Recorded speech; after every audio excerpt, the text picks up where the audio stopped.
नमस्कार दोस्तों, स्वागत है आपका इस कार्यक्रम के अंदर। दोस्तों, मोदी अपने जीवन की सबसे बड़ी हार देखने जा रहे हैं। सबसे बड़ी हार, ऐसी हार कि उसके बाद जो तिलमिलाहट होगी उनके चेहरे पर देखने वाली होगी। आप सोच नहीं पाएंगे कि यह आदमी हाथ जोड़ेगा, गिड़गिड़ाएगा, घुटनों पे आएगा, लेकिन ये बिल पास नहीं होगा। मोदी जी अगले सत्र में लेके आ रहे हैं संसद के one nation one election bill, almost confirmed. ये बिल इतिहास में कभी पास नहीं होगा, आने वाले दशकों में कभी पास नहीं होगा। क्यों पास नहीं होगा, मैं आपको सारे के सारे कारण बताऊंगा।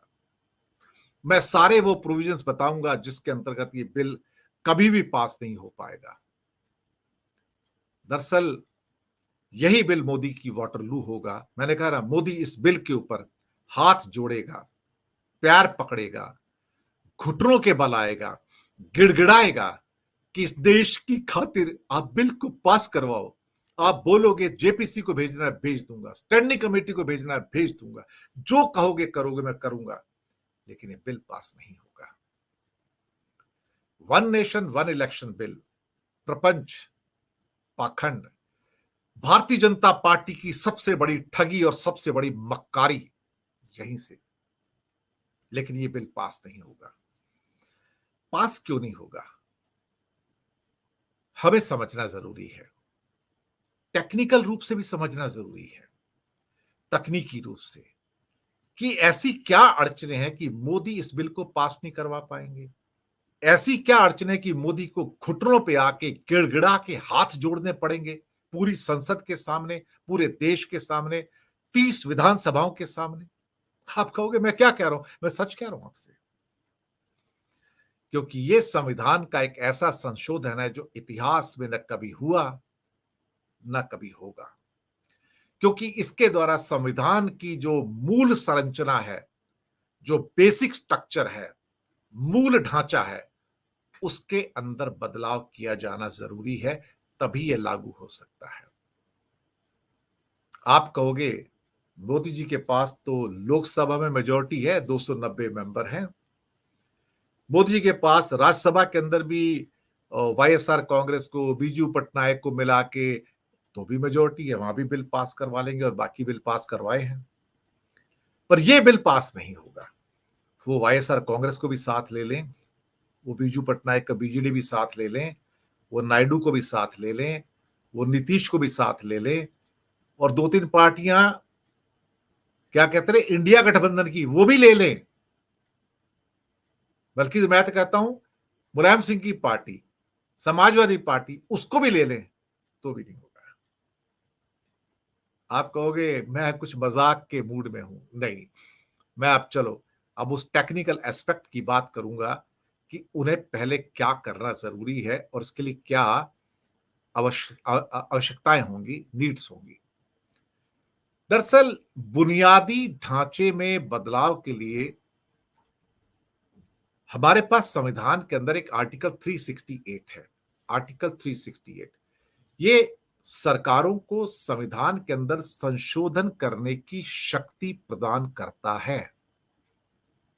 आर्टिकल 368 संविधान के अंदर संशोधन करने की शक्ति पर प्रदान करता है, बशर्ते, प्रोवाइडेड, इससे संविधान के मूल ढांचे को कोई नुकसान ना हो और संविधान की मूल संरचना को बदला नहीं जा सकता। लेकिन इस बिल के लिए संविधान की मूल संरचनाओं को बदलना होगा।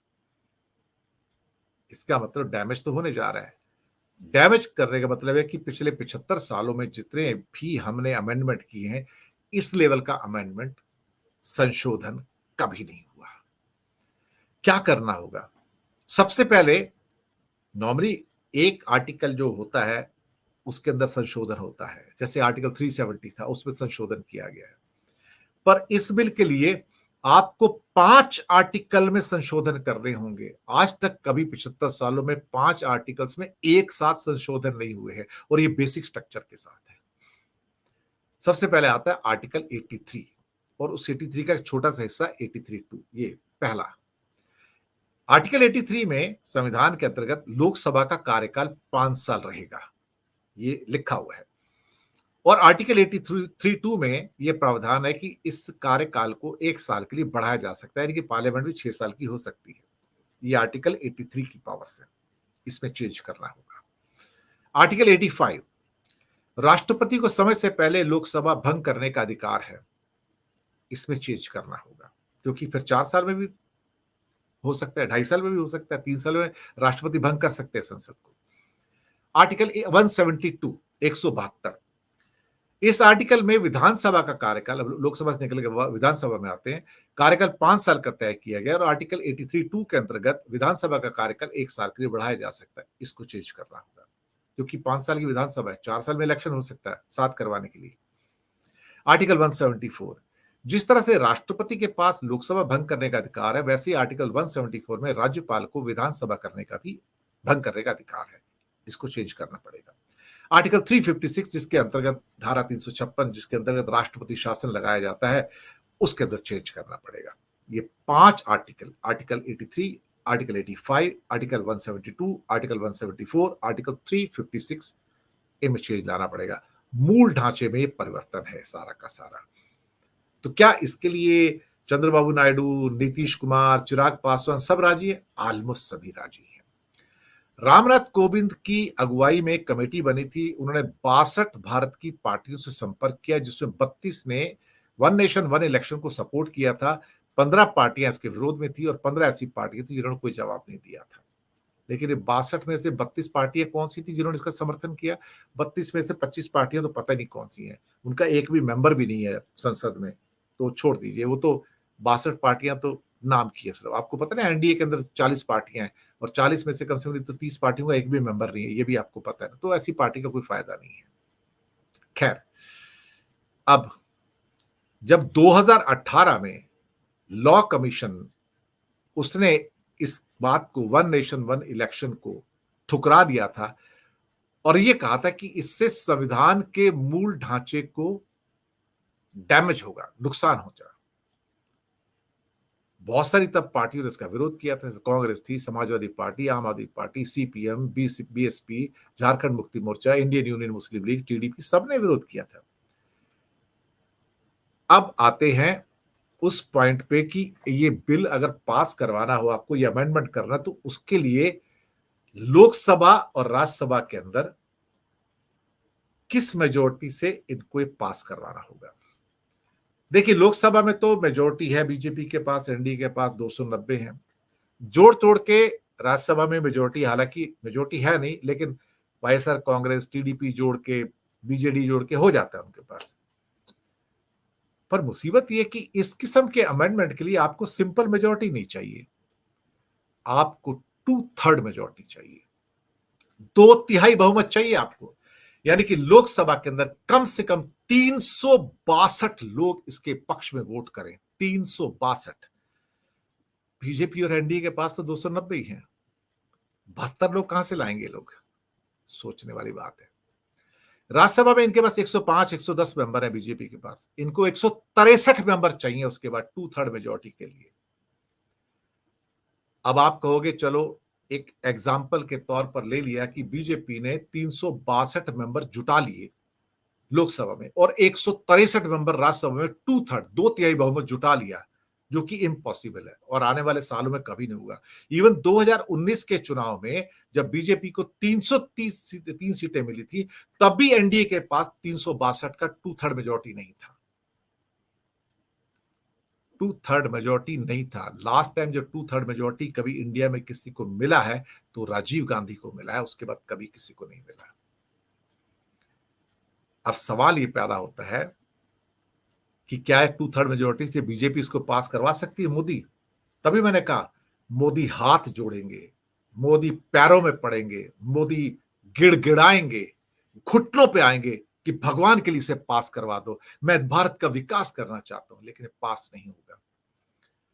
अच्छा चलो, मैंने मान लिया कि 362 मेंबर उनको लोकसभा मिल गए जो मिलेंगे नहीं, राज्यसभा में 163 मिल गए जो मिलेंगे नहीं, तो क्या यहां से पास करवाने के बाद 2/3 से क्या राष्ट्रपति के पास जाएगा बिल? नहीं। अब एक टेक्निकल पेच और फंसा है। भारत में है 30 राज्य। अब वन नेशन वन इलेक्शन से प्रभावित कौन होने जा रहा है? राज्य। अब 30 राज्यों में से 15 राज्यों के अंदर भारत के, बीजेपी के पास तो 10 राज्य भी नहीं है भाई यहां पे, तो बाकी सब अपोजिशन के पास चले गए अब तो एक एक करके। 30 राज्यों में से कम 15 राज्यों के अंदर इस बिल का मेजॉरिटी से पास होना जरूरी है कि हम वन नेशन वन इलेक्शन चाहते हैं, और ये हो नहीं सकता। सारा का सारा नॉर्थ ईस्ट इसके अगेंस्ट में है, साउथ सारा इसके अगेंस्ट में है, even north of north India वो अगेंस्ट में है। तो कम से कम नहीं तो 20 से 22 स्टेट ऐसी हैं जो उसके विरोध में हैं, और इन्हें कम से कम 15 राज्यों की विधानसभाओं में भी इस बिल को पास करवाना जरूरी है। तब राष्ट्रपति इस पे साइन करेंगे और तब ये बिल बन पाएगा। तभी मैंने आपसे कहा ये बिल कभी पास नहीं होगा। मोदी रोएंगे, चिल्लाएंगे, गिड़गिड़ाएंगे, तिलमिलाएंगे, भिन्नाएंगे, घुटनों पे आएंगे, हाथ जोड़ेंगे, पैर पकड़ेंगे, लेकिन ये बिल पास नहीं होगा। और ये मोदी की जिंदगी की सबसे बड़ी हार होगी, क्योंकि इसके द्वारा दरअसल वो संविधान के एक मूल ढांचे को बर्बाद कर देना चाहते हैं, बदल देना चाहते हैं, बदल कर दरअसल बर्बाद कर देना चाहते हैं, संविधान की बर्बादी की शुरुआत कर देना चाहते हैं इस बिल के द्वारा, और ये कभी होगा नहीं। यहीं पर मोदी की सबसे बड़ी हार होगी, यही मोदी का वोटर लू भी साबित होगा। उम्मीद है आपको प्रोग्राम पसंद आया। फीडबैक दीजिएगा, बताइएगा कैसा लगा कार्यक्रम। धन्यवाद आपका।